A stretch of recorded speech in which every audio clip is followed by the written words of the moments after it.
jerkin, just like a French sailor, and they went to the shore and they waited on the beach and they paid all their money to these sailors who were going to whisk them away, and the sailors never turned up. And they went something like 3 or 4 nights in a row.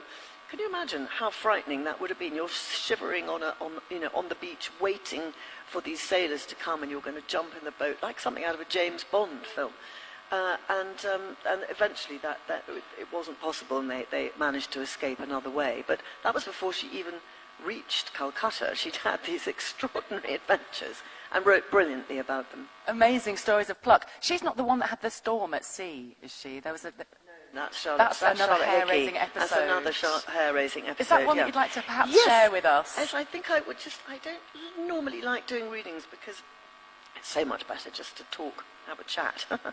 But this is, so this is about a woman who was more or less a contemporary of Eliza Fay. Her name was Charlotte Hickey, and she was interesting because she went to India under a sort of false pretenses.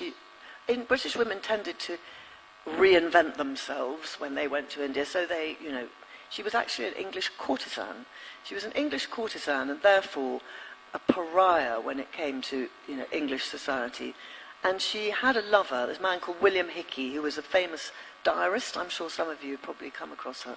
And so halfway across the Indian Ocean, she suddenly became Mrs. Hickey, having been Charlotte Barry, this very notorious courtesan. So she reinvented herself as Mrs. Hickey, unimpeachably respectable lady. And anyway, they also, by the way, were taken into captivity by the French. It was not for the faint-hearted getting to India in the 17th and 18th centuries, but the main tribulation that they had was that their boat was pretty much destroyed by a hurricane, and William Hickey left this extraordinary account of what the hurricane was like. So I'm going to read a tiny little bit. I don't want to go on for too long. So this was, if I can get the right bit.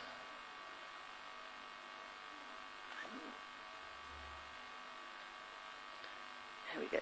So this was in 1782 on board a Portuguese boat called the Rainha de Portugal.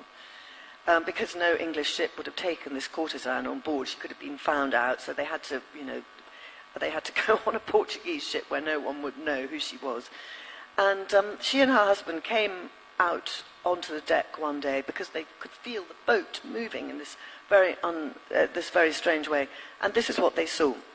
As far as the eye could see, the horizon was of a blackish purple, above which rolled great masses of cloud of a deep copper colour, moving in every direction with uncommon rapidity.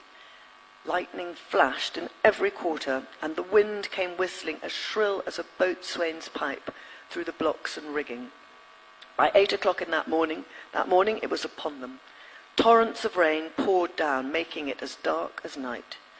Charlotte Hickey went to her cabin and secured as many of her possessions as she could and prepared for the worst.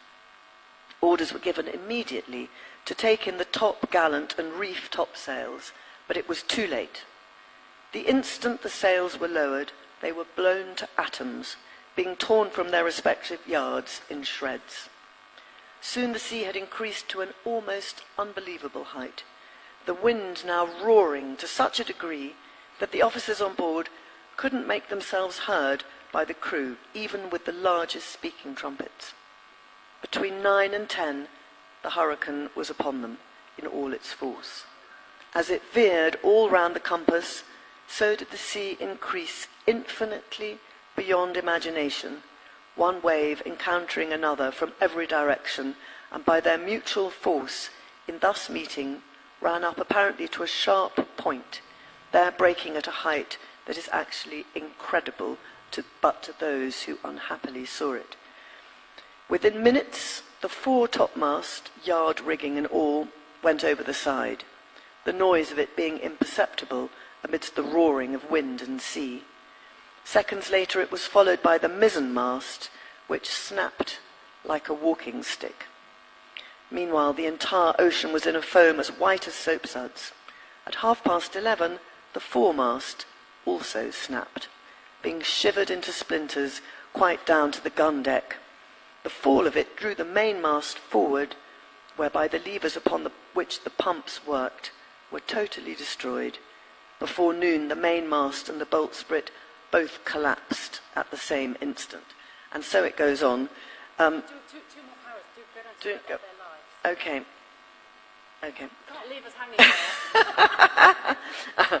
With all the masts down, the ship immediately began to roll with unparalleled velocity from side to side, with half the quarterdeck being submerged in water each roll, so that we every moment expected she would be bottom uttermost or roll her sides out.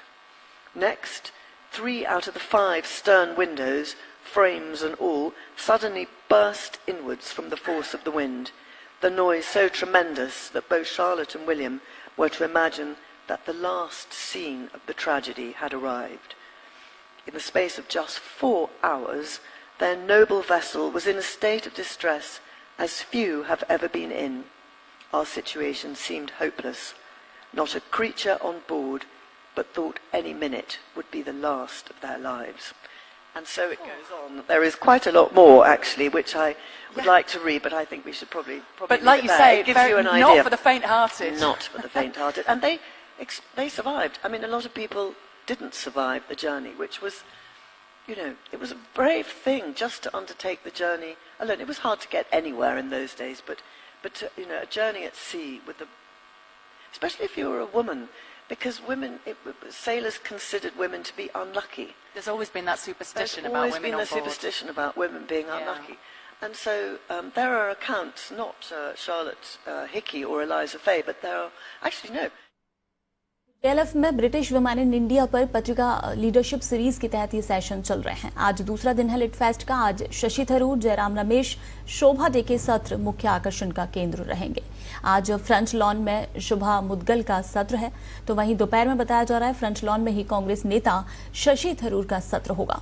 इधर दोपहर 2:30 बजे Jairam Ramesh fluid and fury session पर अपनी बात रखेंगे। वहीं इसी समय मुगल टेंट में शोभा डे वर्ड, इमेज और साउंड को लेकर चर्चा करेंगी। आज फेस्टिवल में पत्रिका लीडरशिप सीरीज के भी कई रोचक सत्र हैं। एक तो फिलहाल अभी चल ही रहा है ब्रिटिश वुमेन इन इंडिया को लेकर दरबार हॉल में, जिस पर चर्चा चल रही है। इसके बाद 3:45 पर फ्रंट लॉन में द अनरेवलिंग सत्र होगा, जिसमें रक्षिता जलील, हर्ष मंदर और श्रीनिवासन सहित पवन के वर्मा और अभिनव चंद्रचूड़ अपनी बात रखेंगे। वहीं शाम को फ्रंट लॉन में ही मार्किस डू, जॉन लैनचेस्टर और जसप्रीत बिंद्रा आकाश कपूर के साथ सत्र में हिस्सा लेंगे। तो साहित्य का ये संगम गुलाबी नगरी में आज दूसरा दिन है। कल से ही इस JLF की शुरुआत हुई है, 5 दिवसीय JLF, जिसमें करीब 202 सेशंस होंगे।